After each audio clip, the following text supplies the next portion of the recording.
Hello, everyone. You are listening to the latest Flyers Talk podcast. I am Jordan Hall, and as always, I am joined by the wonderful Brooke Destra. We are live at Rivers Casino in Philadelphia. And Brooke, the Flyers are on another good run. Woo! They're looking very good.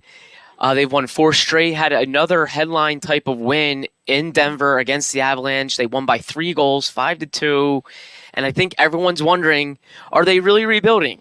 Are they really rebuilding when they're winning and starting to maybe look like they can make a playoff push? Mm-hmm. Are you okay that they're winning in a rebuild? Do you think anything changes here? I almost tweeted after the Avs win the other day, and I was like, man, that rebuild was quick and fun, ready for the playoffs. Yeah, right?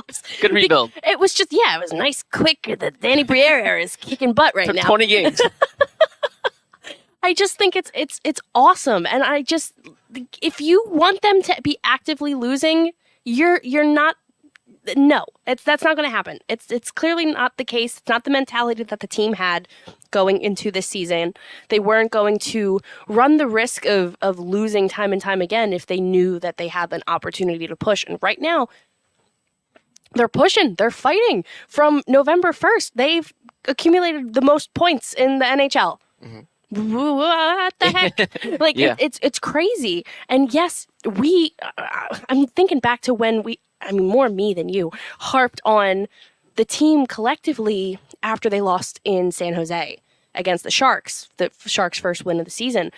And I was like, man, like that's just not what I was expecting this year. And from that point forward, they've just kind of shifted into this whole new gear. And yes, they've had a couple of little skids, but the most exciting part is that, they're bouncing back from it all. Like they're not kind of, feeling sorry for themselves and letting it be and being like, all right, like it's a rebuild year. Let's just chalk it up to being a rebuild. They're figuring it out. They're playing well. And it's not like it's, they squeaked out a win. Like these are commanding wins. They're fun. They're dominant. Using the word dominant to describe the Flyers this year was not on my bingo card. So yeah, it's been great. But how are you feeling, Jordan? Like oh my God, like I feel I'm really excited. I wore my new era of orange sweatshirt today. You're in the Flyers mood. I'm locked in right now. I really am. No, they've been a really fun team, and I think the progress is notable. And I don't think the Flyers at all misled people by saying they were rebuilding. They, I think, are still rebuilding. To me, they have not gone away from that. They've backed up what they've been saying from day one. Danny Briere said it in March when he had the interim tag that this was not a fire sale. He didn't think they needed to blow it up, but he did say that they would be open to rebuilding. And the head coach has said it. The GM has said it. They don't believe in tanking. So they felt they could rebuild while trying to get better. So that's what's happening. Is it going a little faster than maybe some people thought? Sure. Yes. Is it is it a smaller sample size? Yes. We're over a quarter way through the season. It's not even mid-December yet, so we'll see where things go. But I don't think the Flyers misled people at all. I think they can win while they rebuild, and if it goes faster, so be it. Not the end of the world. But, Brooke, in my eyes, they haven't disregarded the rebuild because they've played younger players. They've given those younger players opportunities. Tyson Forster's played in almost every game. He's playing on the power play. He's played on the first line. They didn't give up on him. Bobby Brink has played for the most part. Cam York is playing on the top pair, a young foundation piece. Like if they were benching guys or sending guys down the Lehigh and they were playing vets over youngsters, I would have a problem with it. But a lot of young players are making an impact, and I thought they did what they said they would. They were going to support them with veteran presence, and they have. Mm-hmm. It hasn't been too much. It's been just a good amount where I think the young players are playing well and the vets are supporting them, and it's led to a 15-10-2 start. Yeah. So I don't think there's a bad thing that the Flyers are winning right now while saying they're rebuilding. No, and funny that you're saying there was a great mix of vets and, younger guys, because I have some fun little stats that I wanted to share with you today, Jordan. Let's do it. I'm sure you already know them, No. but I'm going to share them anyways. I love stats. Let's So do it. every now and then I just, peruse NHL.com and I'm like, let's see what's going on. Let's see some of these top guys in the league. I didn't realize that we would have had a player in every single category. I was like, ooh, this is really fun right now. Let's go. So We know that Konechny's leading the way for the Flyers right now. 16 goals, best in on the Flyers right now. It's also top 10 in the league. It's like great. I'm going to have to touch on Konechny at one point on the pod today because his season last year was severely played because he played 22 less games. He had 31 goals. He has the perfect potential. I'm going to talk about it now. He has the perfect potential to be a star in Philly. And I think we finally need to open up that discussion of let Travis Konechny lead the way. And I think it was something that was talked about after the Avs game on Flyers Postgame Live on NBC Sports Philadelphia. Al Morganti was talking about how it was great to see how Konechny's developed into a veteran leader, seeing him develop over the past few years and how he handled himself and how he spoke to media. And it wasn't me, it was we, it was they. Like, he was giving credit where credit was due. And, he has that star power quality as well. So it's a really great balance, and he's such a fun player to watch. And it's great seeing him get the credit where it's due right now. So it's great that Konechny's stepping up. He's, like I said, he's top 10 right now. And I mean, players on top above him, Austin Matthews, Nikita Kucherov. I mean, it's names. Top names. So put Konechny in that conversation right now. Yeah, he's really great. So my little Konechny tandem is done. But you have Sanheim in the top 10 of all defensemen with assists with 17. You have Hart 8th in goalies across the board with goals against at 2.42, and his save percentage is at .919.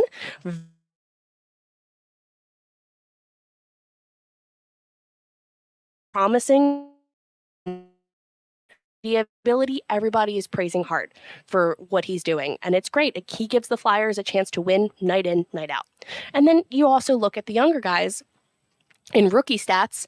Brink's top 10 in points with rookies in the NHL. He's got 13 points, 4 goals, 9 assists, and then Forrester's in top 10 in goals with rookies with 5. Yeah. So I'm just like, this is exactly what you wanted. Yeah. It's a beautiful balance of vets and rookies doing what they need to do. Yeah. It's so fun. Yeah. It's so fun. So those were my fun little, they weren't even fun stats. They were literally just statistics. No. But I'm just like, it was a great balance. And I was looking at it today. Very good and I was balance. Every single category right now is just click, click, click, click. Forward, click, click. D, goalie, young players. The works. Yeah. It's bingo. Yeah. And Brooke, the one thing too, I think the Flyers said they wanted to do, and they're doing it. It's not like they didn't act like they wanted this to happen. Was they wanted to create identity. They wanted to create a foundation, a standard, and they have 4 wins over top 10 teams. And to me, that all creates identity. It creates belief. Maybe those are cliches, but I think they are important in a rebuild.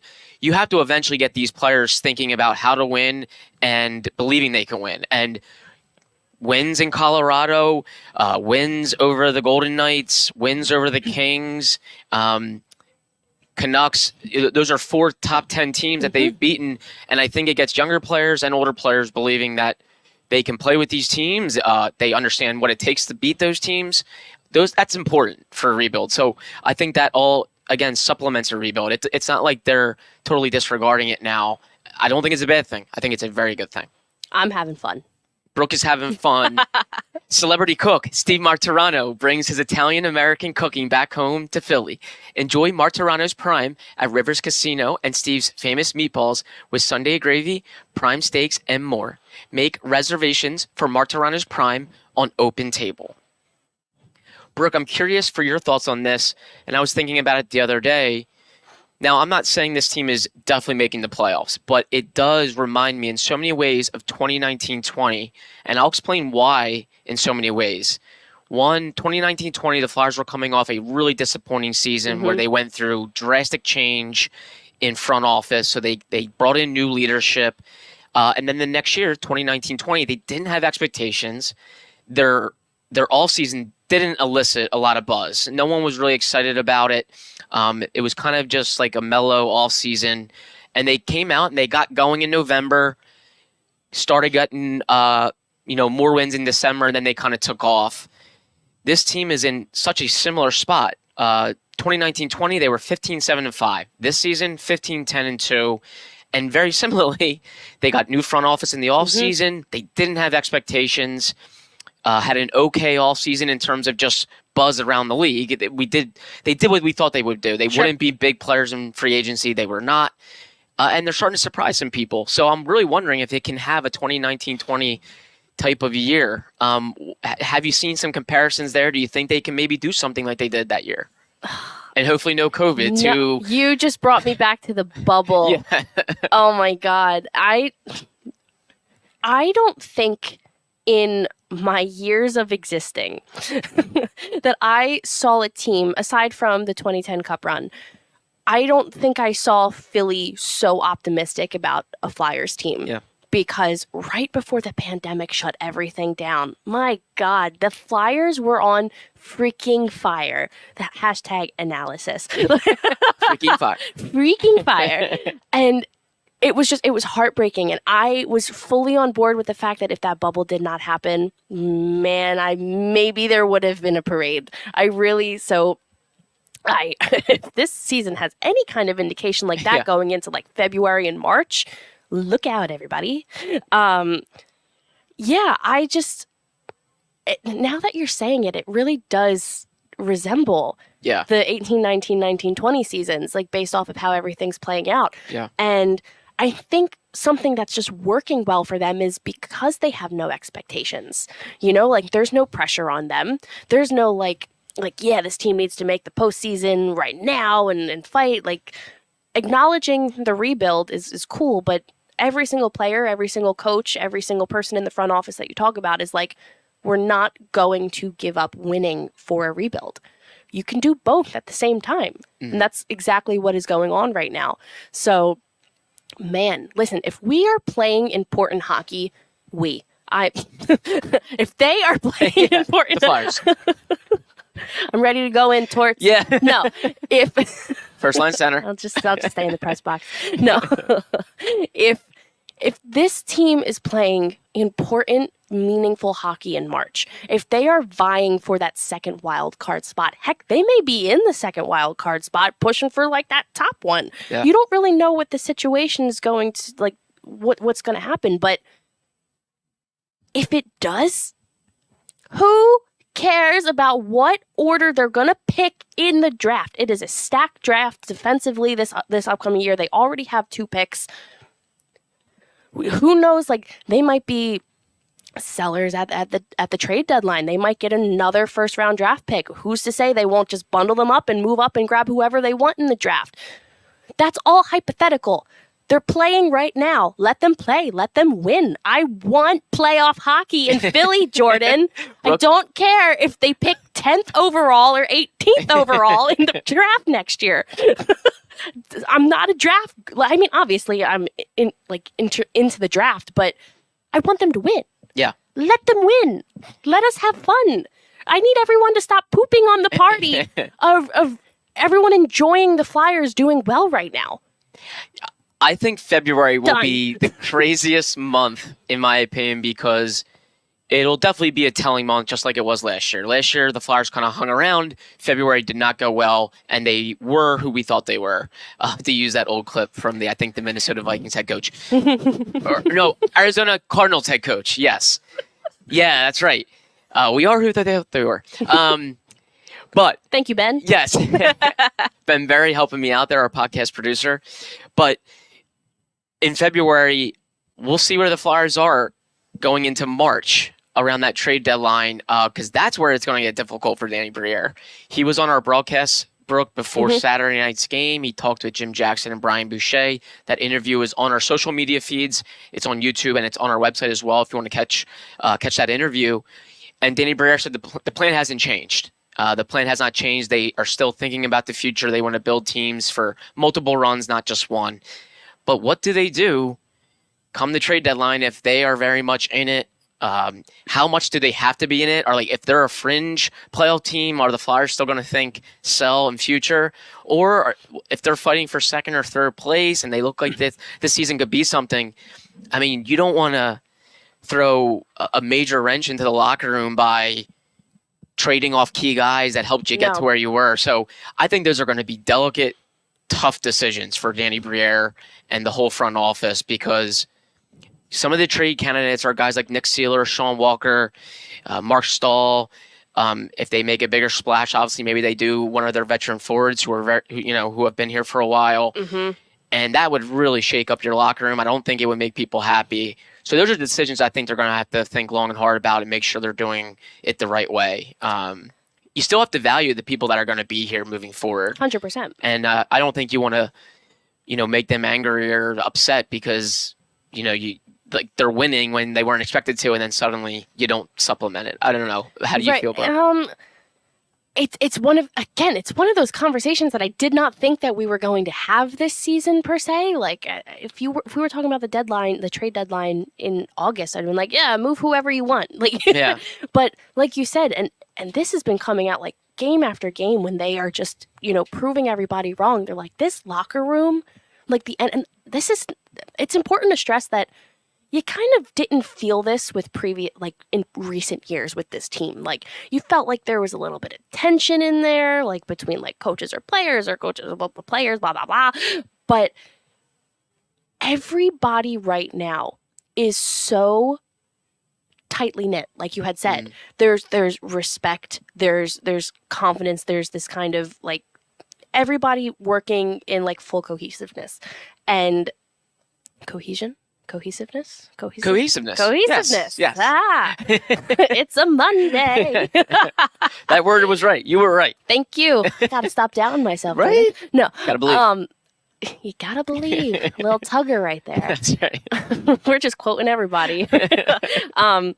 No, but I just think it's really important that the players are consistently stressing how like well respected and tightly knit this specific group is. So it really does kind of draw into the question where, yes, it is a rebuild, but if they're playing well come the deadline, like what is going to happen? Yeah. Like you said it perfectly. Like it could really throw a wrench into things in terms of chemistry in the locker room if you get rid of one of these top guys. If you get rid of one of these guys that came in, I really wouldn't have expected to sit here saying, I don't really know about moving Sean Walker right now. Yeah. But he's played so well. He's been so consistent, and he kind of just fit right in with Philly. Yeah. Yeah, GMs, I think, always fight that at the deadline. Most GMs, when their team's in it, they reward their team by, one, not breaking things up, and by adding around the margins, like saying, hey, you guys have put yourself in a position to do something. We're going to add to it. We're not going to break up what's here. A lot of contending teams shop draft picks, and they bring in players. They don't subtract. To me, Nick Seeler is like a really good example. If the Flyers are in it, Nick Seeler is like a glue guy. But he is beloved in the locker room. He is a team-first guy. The head coach loves him. He is such a linchpin to the team that if they were to trade him, I really think deep down it would bother some players in the locker room that they did that when the team put itself in. So, well, I think that's a big point of why Lawton wasn't moved this offseason. There was so much like talks that like maybe he could have gotten like a first round pick out of moving Lawton. Lawton's the only person that has a letter on his sweater right now. Yeah.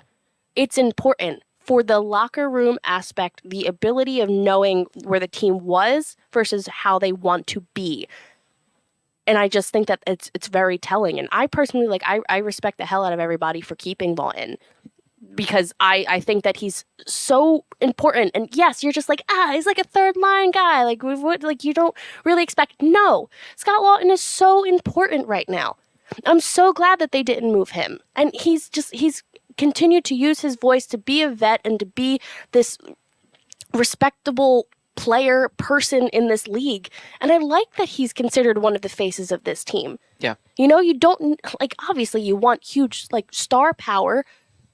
But Lawton he's one of the good guys in the NHL, period. And I'm really glad that they kept him. So I'm just like, it's a really interesting like teeter-totter of like, who do you keep? Who do you move? Maybe do you wait until the off season now, see what they can do? I don't know. We just have a bunch of misfits skating around and they're winning hockey games. And I don't know what's going on. No, I will. It's easy to say now that like the plan hasn't changed. And I think that's good for the Flyers that Briere is saying, hey, we're still rebuilding. We're still thinking future as well. Keeping the main thing the main thing. Yes, keeping the main thing the main thing. Another quote. But I think, but I will really be fascinated to see where they are in mid-February, getting closer to March, and what Danny Briere decides to do, because I really do think those decisions will be awfully, awfully tough. I do think they need to make future-centric decisions. I remember that. I mean, their whole plan is not just trying to win one year; it's trying to build teams for consistent year in, year out contention. And they are having a nice year, but you don't want to throw all the eggs into this basket for this season. You don't want to disregard the future. And that's one of the most difficult balances you can find. Sure. I mean, to me, Ron Hextall tried to do that. And I always thought, is this too perfect of a plan? Like, compete in the present, but play the long game and think about the future. And it really seemed almost to be too pristine of a plan, because it's so tough to do. And it was. It was. It turned out to be true. Did we get a cup during the Hextall era? No. So it was too good to be true. Right. Sorry. And I think hurts me deep. And I think the Flyers are gonna fight that same battle. Especially if they say how much they like this group. They really like the locker room. They think it's come together. And believe it or not, deep down, John Tortorella knows this is a rebuild, but he likes to win. He likes to win. He likes to compete. He likes to prove people wrong. And he's done this in a lot of his stops where teams didn't have a lot of cachet. And they didn't have a lot of background when he got there. And then suddenly they're winning quickly, and he's building something. I'm glad that he also acknowledged the win as just a really good win the other night against Colorado. Like, I feel like every other time that they've won this season, he's just going to be like, yeah, we got other stuff to work on, though. Like, there's more to do. But sometimes it really is just important to be like, that was a damn good win. Yeah.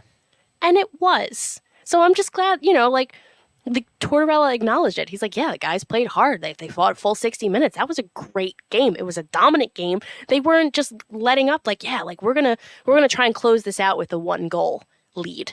They're like, we're gonna squish them like a little bug. Yeah. And that's what happened. So I'm enjoying so many different aspects of this season that I really wasn't expecting. I know it's still early on. There's so much to do. Who knows what's gonna happen once the calendar year turns, but right now it's good, fun hockey. And I have a lot of people, tweeting me, and they're saying, for years it's kind of felt like putting the Flyers on has been a chore. They enjoy watching it right now. Yeah. And that is exactly what the front office wanted out of this season, is to just get people to be like, believe in us. We're trying to do this for you guys. And I feel like they're, obviously, a lot of that has to do with their performance, but they're playing well. So, they're drawing an audience back, and they're becoming a really great topic of discussion right now. And it's a breath of fresh air. Yeah. It's really great that we're talking about a winning hockey team right now. Yeah. I love it. Yeah, I think, Brooke, I really do think most fans appreciate what they're doing, and they like it, and that it's enjoyable. It's a breath of fresh air, like you said, I think for most of them. I really think it's a small contingent that are like, oh no, they got a tank to get top picks. And to me, this is what the Flyers, again, this is what they promised. If you followed or read about that press conference in May when they announced Keith Jones and Danny Briere, it was all about getting back to what the Flyers do and thinking about the future, yes, and absolutely understanding it's a rebuild and there's going to be some patience, but getting back to putting a team on the ice that competes, wants to win, hates to lose. And I think most fans appreciate that. And when they start doing what they're doing now, I mean, they're not running away with the league, but they're competitive. They've put up some fun wins. Like, they're in it to the end. That's all you can ask for. And if, You know what I think? It's because they put the double logo back at center ice. Yeah, that's right. That was a big decision. That's right. Man, I was so happy when they did that. And I feel like we haven't really spoke about that a lot. I love that nod where it's like, yes, we're moving into a whole new age or an era. So sorry. Yeah. A new era of orange, but still respecting the old ways. And that very specific nod to Ed Snyder being like, that's for Ed. Beautiful. Yeah. Perfect. I think it just kind of righted the juju. The juju's back. In a good way. Yeah. It's little things like that where I'm like, it may not seem like a big deal, but in retrospect, it is. Like, it's all these little things that add up to a huge little like ball of great energy, and that's the Flyers right now. Yeah. Great little orb of energy. There you go. Wrap this thing up. Brooke is saying wrap the pod up, and it is probably time to wrap the pod up. But it has been fun, though, talking about the Flyers picking up some wins and making people interested in hockey in Philadelphia, Brooke. That's been, I think, the whole goal for the new management. It's all I've wanted and more. It really is. But, Brooke, thank you so much. We will see how the Flyers do coming up here. They got one more game on this road trip before they come back home, and we'll see if they can build on this and make for more fun discussion on this podcast, Brooke.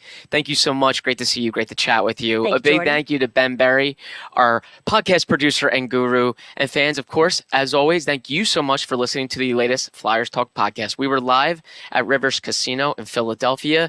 Thank you so much for listening. Wherever you get your podcast, please rate and listen. And we can't wait to talk to you next time.